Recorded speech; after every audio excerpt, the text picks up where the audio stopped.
I'll do Boston and Indiana first, and then I'll do Minnesota and Dallas next. Okay, skip fast forward 2-3 minutes, and you want to hear the Minnesota and Dallas. You can say what you want about the Boston Celtics having this easy road.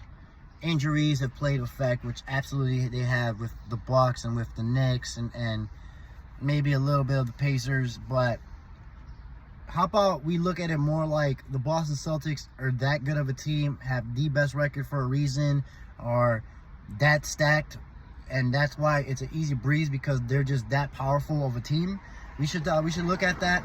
Although the West has been more battle tested because of the two teams that are playing, which I'll get to, have played well-known championship-worthy opponents.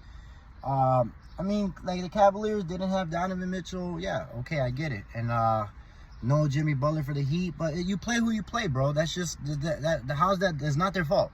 And they did what they had to do. You go beat them in 5. Next team, beat them in 5. What did they do? Beat them both in 5. If it was a 7 or something, okay, then I'll be like, yeah, they're fake.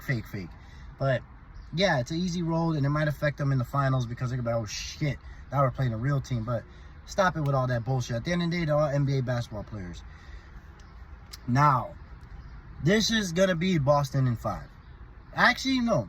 This might be Boston in 6 or 7. I actually do think the Pacers are going to really give them a challenge, kind of smack Boston in the face, be like, hey, man, you guys haven't really played, I guess, worthy teams, so we're going to come in hot. But remember, Pacers are one of the worst defensive teams. Boston is one of the decent, not the best, because Timberwolves are the best defensive team. So I don't know how the Pacers are gonna stop Jason Tatum. I mean, you could put Pascal Siakam on Tatum, maybe Obi Toppin on Tatum. Who's gonna guard Jalen Brown? Sorry, still thinking about the games last night when the Knicks hurt. That hurt. Porzingis is supposedly gonna miss game 1 or 2, so if Boston's going to take 1 or 2 already and Porzingis comes back, they'll probably sit him, though, because if they're up 2-0 already, they don't need Porzingis. You'd be like, yo, bro, rest it out. But if they're 1-1, Porzingis probably will come back game 3. But like I said, this should be an easy ride for Boston. The Pacers are one of the high-powered offense, though, so definitely expect them to score a lot. I really did think, though, the Knicks would beat them if they were fully healthy. That's why no Julius Randle. Brunson broke his arm, his hand. Anyway, who cares about the Knicks? The only way Pacers pull this out is Halliburton has to average 25, 10 assists every game. He can't have those games where he's like 6, 7, and 9, or 6, 7, and 12 assists. He can if like Pascal's dropping 40, or if maybe someone Obi Toppin give him the 20, or Neesmith gives them a good 20-point game. But other than that, like, look for Tyrese Halliburton he has to show that he's the guy. I mean, they did win the in-season tournament, so we'll see. Drew Holiday's going to be on him, so that's going to be a challenge. Derek White's going to probably be on him. Jaylen Brown's going to be on him, so you're going to have really good defenders on Tyrese Halliburton. Miles Turner, no Porzingis, so step up, bro. I don't really see, Al Horford, you can take him out the perimeter, but Al Horford's a decent defender, always elevates his defense during the playoffs. So, like, if the Pacers can just figure out some defense on the Boston Celtics, rather if it's playing zone, because the Boston Celtics at times do get heavy with shooting threes, and if they miss a lot of threes, then that's when the Pacers can take advantage, because like I said, Pacers too shoot a lot of threes and it's a high-powered offense. Then you can steal some games. Pacers definitely have to steal game 1 or 2, no doubt. You go 2-0, it's a wrap. So if the best chance would probably be Pacers taking game 1, because I think they're going to catch Boston Celtics off guard. Other than that, Boston Celtics, I got them in 6, and they're going to the finals. Minnesota, Dallas, both of these teams are battle tested. I don't care what y'all say. Minnesota had to play Denver, the champions. They beat them. Dallas had to play the Clippers, regardless of no Kawhi or not. That's still a deepish team. And they had to play OKC, regardless of young or youth or experience. That was the number 1 seed. And if it wasn't for that foul, there probably would have been a game 7. I got the T-Wolves in 6, maybe 7. But this I do not feel sure about, because I don't want to bet against Luka Doncic and Kyrie Irving. Kyrie Irving is 14-0 in closeout games. You could say, yeah, it's the teams he's on, you know, the Cleveland days.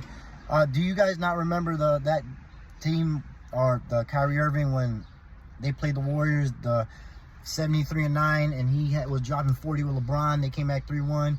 Yeah, that Kyrie's still kind of there. And when it comes to close games, there's no one probably more clutch than probably Kyrie Irving.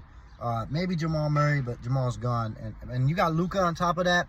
Luka and Kyrie are almost like the LeBron and Kyrie duo. So look out for that. They're athletic, you know, ever since they had Daniel Gafford, and then they got PJ Washington. Tim Hardaway's back. I said that was going to be a plus for OKC. My problem for Dallas, though, is who's going to guard these big guys, Rudy Gobert and K-Towns. Yeah, Lively is looking better every game in the playoffs, but now he's playing legit actual centers. K-Town's a power forward, more outstretched forward, but, you know, K-Town stepped up game 7, and he's definitely going to step up again.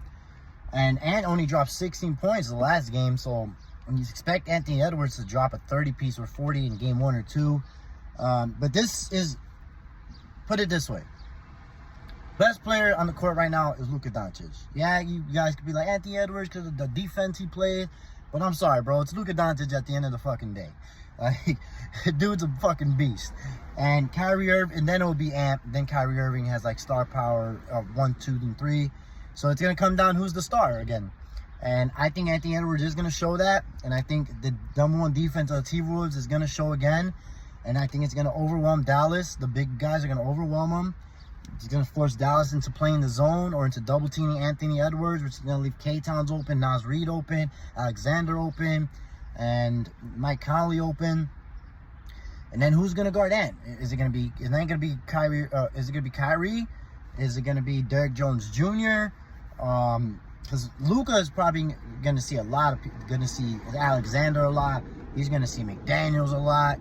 So he's even going to see Anthony Edwards sometimes. So there's some good perimeter defense that Luka's going to see in Kyrie Irving. But this is going to be a hell of a series. Like I said, T-Wolves in 6, but I do not feel confident because Dallas is nasty. They beat proven teams too. That's why the West is, man, the Boston Celtics, watch out, man. You're playing some juggernauts in the West. But let me know what you guys think in the comment below.